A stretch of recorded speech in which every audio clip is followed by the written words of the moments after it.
Okay, let's just jump right in. When you hear the word Tor, what's the first thing that comes to mind? Probably hackers, right? The dark web, all that shadowy stuff. But what if I told you that's just a tiny, tiny piece of the real story? Today, we are going to peel back the layers on one of the most important privacy tools ever invented. Right off the bat, we have to tackle this myth. The media just loves to paint this picture of some digital Wild West, a place where only bad guys hang out. But is that really what this is all about? Is this incredible technology only used for shady stuff?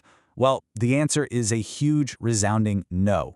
You see, behind all those scary headlines, the real story of Tor is about something fundamental: privacy, security. It's about the right to communicate without someone constantly looking over your shoulder. It's an amazing piece of engineering designed to protect people, not just to hide them. So first things first, let's look past all the hype. Let's forget the sensationalism for a minute and really ask the question, what was Tango actually built for?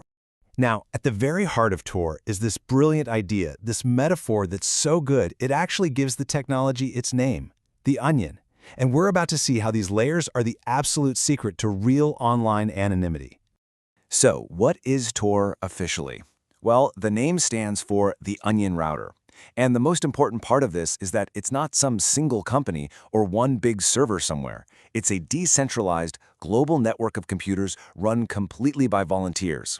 And they're all working toward one single goal: to hide who you are and where you're from, making it incredibly difficult for anyone to conduct surveillance. And when I say it's a global network, I mean it is massive. We're talking more than 7,000 of these volunteer-run computers, or relays, scattered all across the planet. It's this huge, decentralized scale that makes the whole network so tough and so hard to take down. It's a true community project for privacy. Okay, this is where that whole onion thing really clicks. Before your data even leaves your computer, the Tor browser wraps it up in multiple layers of encryption. Seriously, think of it like one of those Russian nesting dolls. The deepest, innermost layer is encrypted for the very last stop on its journey. The next layer is for the second to last stop, and so on, from the inside out. Your data is perfectly packaged for its secret mission before it even hits the road. So, how does this all work in the real world? To really get why this layering is so genius, let's follow one of your data packets on its secret journey through the Tor network. Your data takes a random 3-stop trip through the network. They call this a circuit.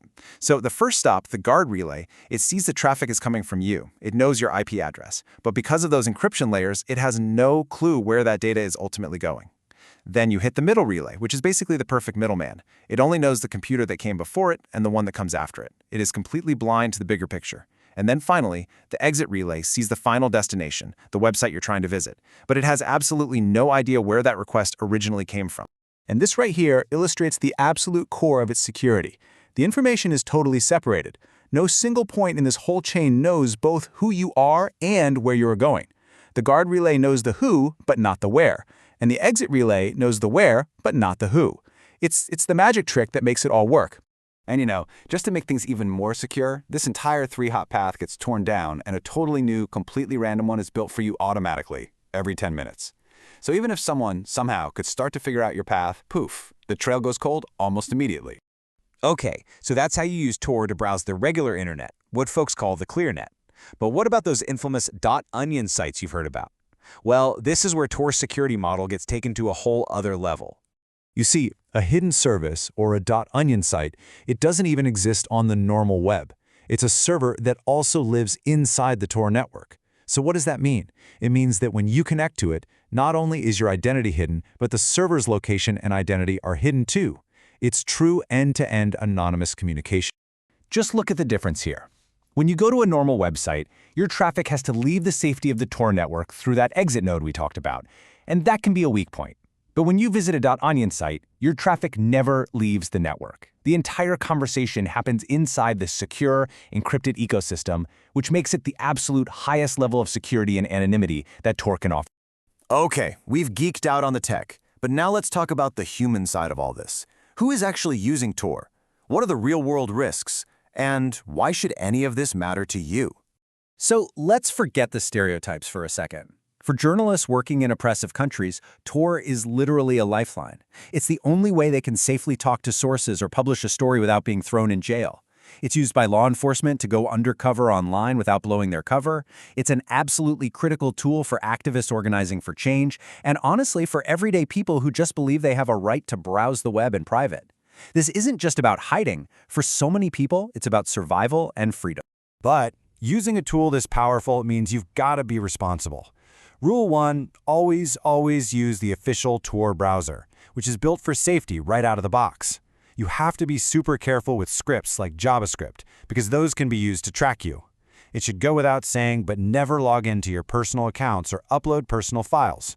And if you are on the regular web, make sure the site uses HTTPS, or else your data is visible at that exit node.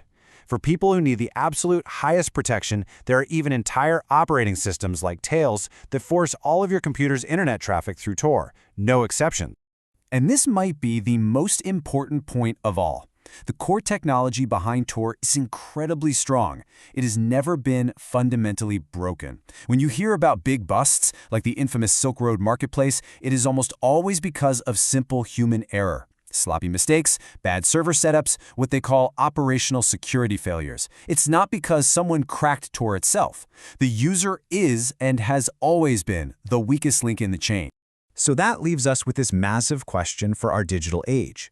In a world where it feels like we're being watched all the time, is a technology that offers this level of anonymity a fundamental human right that we have to protect? Or is it an unavoidable risk that society has to control? There's no simple answer, but understanding how it all actually works, well, that's the essential first step.